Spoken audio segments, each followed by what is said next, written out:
Russians, as I said, they did exactly what they said they would do, what Putin said he would do on Saturday.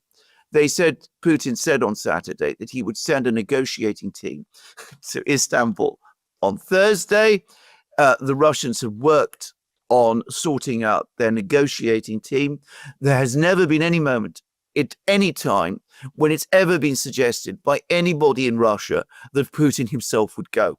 I mean, this has never been a possibility.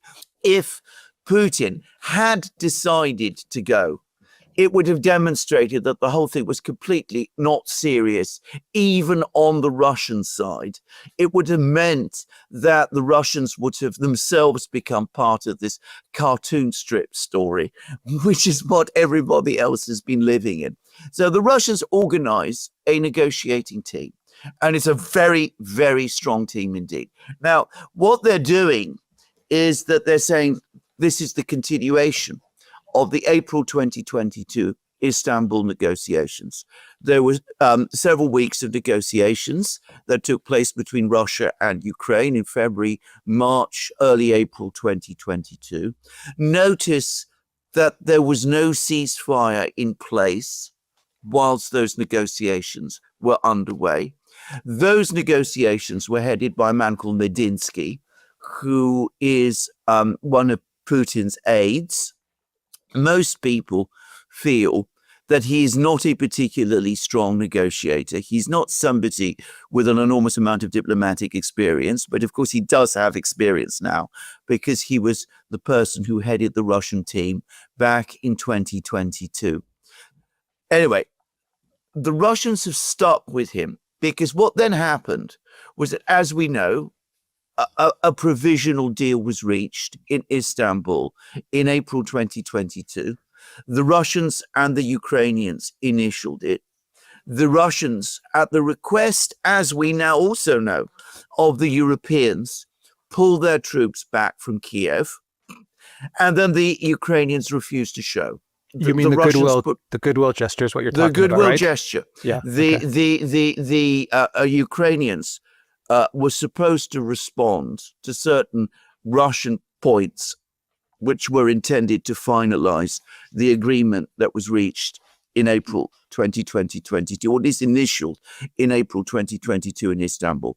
The Russians then put forward their points about that, and the Ukrainians never responded. And in fact, not only did they not respond, they moved forward with their offensives in Kharkiv and Kherson. And in October 2022, Zelensky published his decree, which prohibited negotiations with the Russians at all. And all the talk thereafter became all about winning the war and about the summer 2023 counteroffensive, which failed disastrously. But we'll not get sidetracked into all of that. Now, the Russians have always said that they're prepared to continue the negotiations that began in Istanbul and which were moving successfully forward in Istanbul in April 2022. Those negotiations were interrupted. The Russians said that they should be resumed.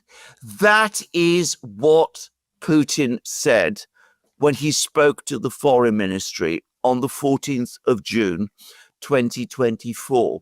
That is why we on the Duran have always referred to the Russian proposals, the ones that Putin outlined at the foreign ministry on the 14th of June, 2024 as Istanbul Plus.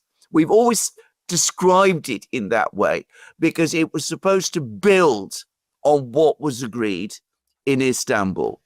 And the Russians have now said this is the moment to resume the negotiations. They've always been saying that they're ready to resume the negotiations.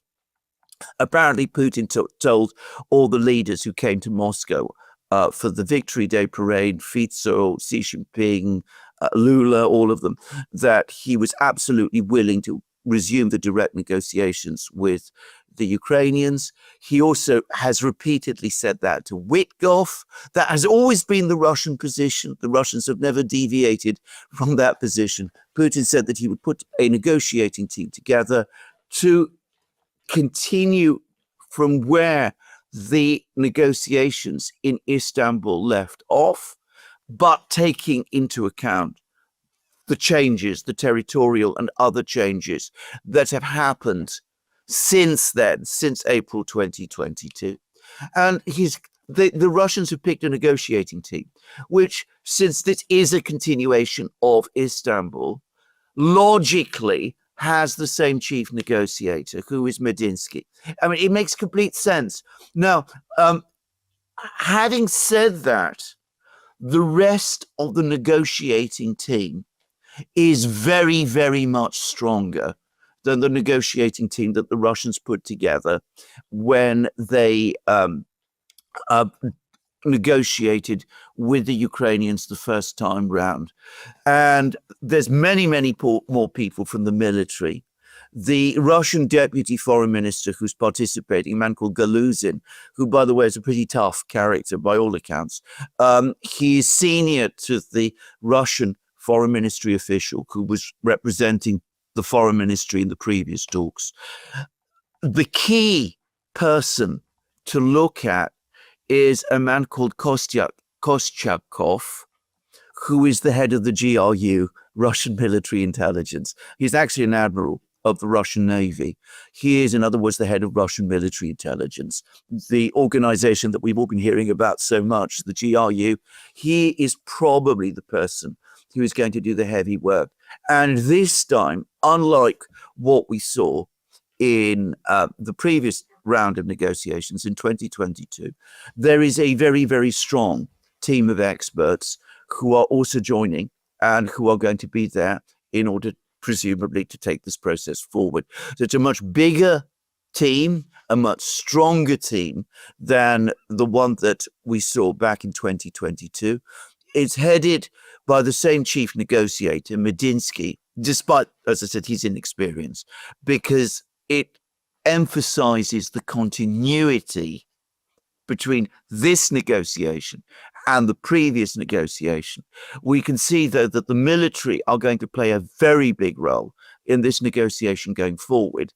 And it's going to be conducted exactly as you said, by pre-arrangement with Erdogan in the same room, in the same palace in Istanbul, the palace that used to be the palace where the Turkish sultans used to live in the 19th century, and which, by the way, was Kemal Atatürk's residence. So, this is exactly what the Russians said.